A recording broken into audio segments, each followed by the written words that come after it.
What's happening, people? Back with another reaction, back with some more Cabaret Voltaire from their 1987 album Code. Thank you again to Stan. And the next tune in the playlist is No One Here, which is an interesting and paradoxical phrase because it seems to require a subjective observer to make such an assessment, but by that very reality, the statement is at least somewhat negated, which is to say there's one person here or there is one entity here. But yes, I suppose no one else is here is essentially the same phrase. So a space, whether that is physical and actual or more psychological and conceptual, devoid of others, devoid of other living, feeling, and or accessible beings. So in that regard, it sounds like a barren environment, which again can be on multiple levels, but I do wonder what might be at play here. I've only heard a half dozen Cabaret Voltaire tunes, so I don't really have any insight as to the tendencies of their songwriting or phrasing. Nevertheless, let's give it a listen and see what I can catch. This is Cabaret Voltaire. The song is No One Here, and it's from their 1987 album Code.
That might be my favorite so far. That is so good.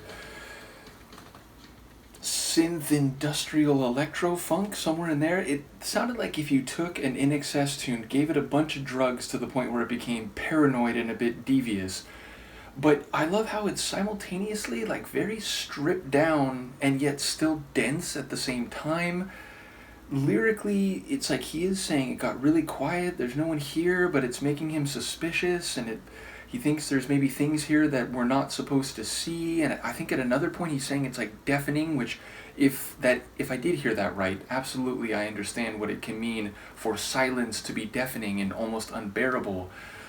So yeah, it feels a bit paranoid, it feels a bit intense and a bit edgy. It also feels like multiple senses are being affected. I do enjoy how the vocals, they were almost like, he doesn't want anyone to know that he is here, just in case, despite it seeming like no one is here, that whatever is here that shouldn't be seen, or whatever danger or suspicion might be lurking about, he doesn't want to make waves and be noticed. So it's like he's whispering, speaking very low with his vocals to convey the scene and the mood. Now, if there is a more concrete meaning, and of course nothing of what I just said is guaranteed to be in line, but again, there were a couple lines that I think I heard reasonably, but even if I did hear them with most of the words correct, I don't know like if there's a more specific scene happening here, or if there's, some allegory about culture, society, what have you. But either way, I love the paranoia of the tune. I love the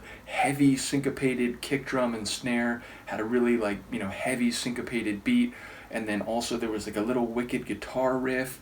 There was some crazy keyboard moments, and it just had this, again, industrial meets funk with a bit of synth keyboard flavor, and yeah, almost like an electro groove to it. So very much in some area between all those different flavors. Yeah, like I said, maybe my favorite from them so far. Absolutely enjoyed it. Let me know what you think. Once again, shout out to Stan, and I will see you next time. Peace.